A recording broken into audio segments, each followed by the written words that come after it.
విజయవాడలోని రాజరాజేశ్వరిపేటలో డయేరియా కేసులు ఆందోళన కలిగిస్తున్నాయి. డయేరియా కేసులు రోజురోజుకు పెరుగుతున్నాయి. ఇప్పటివరకు బాధితుల సంఖ్య 350 దాటిపోయింది. ఇంకా నీటి శాంపిల్స్ పరీక్ష రిపోర్టులు రాలేదు. ఇప్పటికే 2 కిలోమీటర్ల పరిధిలో షాపులు మూయించిన ఫుడ్ కంట్రోల్ అధికారులు ఇంటింటికి మంచినీటి క్యాన్ల పంపిణీ చేస్తున్నారు.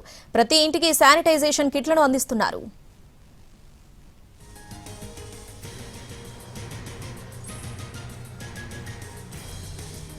విజయవాడలోని రాజరాజేశ్వరిపేటలో డయేరియా కేసులు ఆందోళన కలిగిస్తున్నాయి.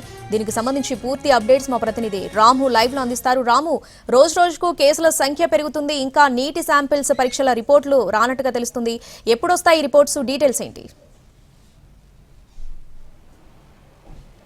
శ్రావణి 350 కేసులు పైగా రావడంతో కూడా కొంత పరిస్థితి అయితే మాత్రం సీరియస్ గానే ఉన్నట్టుగా మనం చెప్పొచ్చు. ఇక్కడ అయితే వరుసగా ఒకళ్ళ తర్వాత ఒకళ్ళు వాళ్ళ జ్వరం అని, దగ్గని, జలుబని, లేకపోతే వాంతులు విరోచనాలు అంటూ కూడా ఇక్కడికి వస్తున్నటువంటి పరిస్థితి అయితే ఉంది.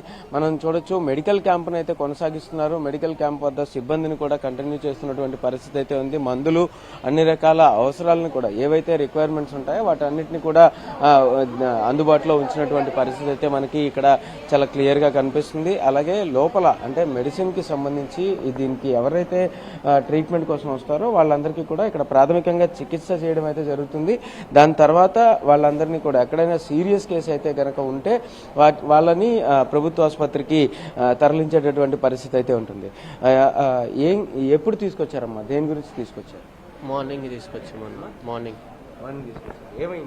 అదే వాంతులు విరోచనాలు అవుతుంది. అంటే ఎప్పటి నుంచి ఉంది? ఎందుకని ఇలా వచ్చింది?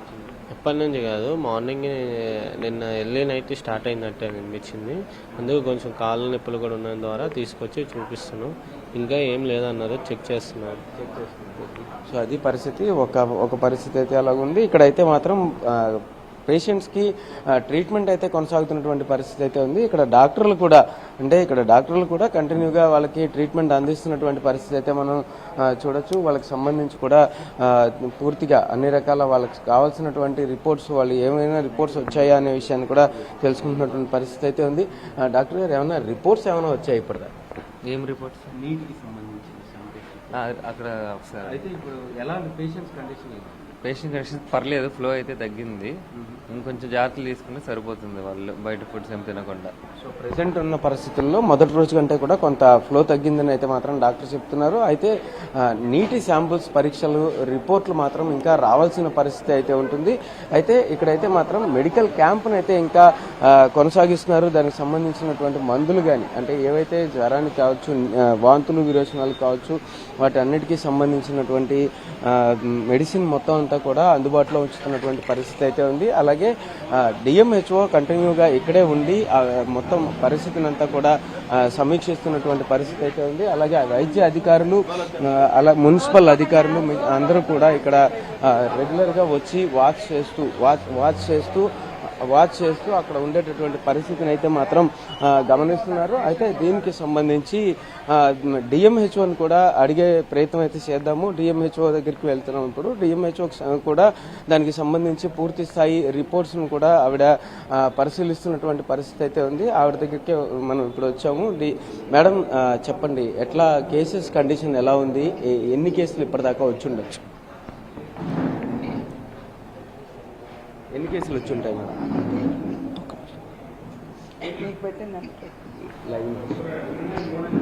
సో పరిస్థితి అయితే ఇక్కడ డిఎంహెచ్ఓ అయితే మొత్తం కేసెస్ కి సంబంధించి మాత్రం కంటిన్యూగా ఫాలో అప్ చేస్తున్నటువంటి పరిస్థితి అయితే ఉంది. దీనికి సంబంధించి ఎన్ని కేసులు వచ్చాయి ఏంటి అనేది కూడా ఇప్పుడే ఇక్కడ డీటెయిల్స్ అయితే తీసుకున్నారు. మేడం, చెప్పండి. టోటల్గా ఇప్పటి వరకు 311 కేసులండి. 311 కేసులు. ఇప్పుడైతే ఆన్ బెడ్ ఉన్నది మాత్రం ఓన్లీ 58. ఆన్ బెడ్ అంటే ట్రీట్మెంట్ తీసుకుంటూ ఉన్న వాళ్ళు 58. అంటే 3 లైన్లో మనకి మిగతా కేసులు డిశ్చార్జ్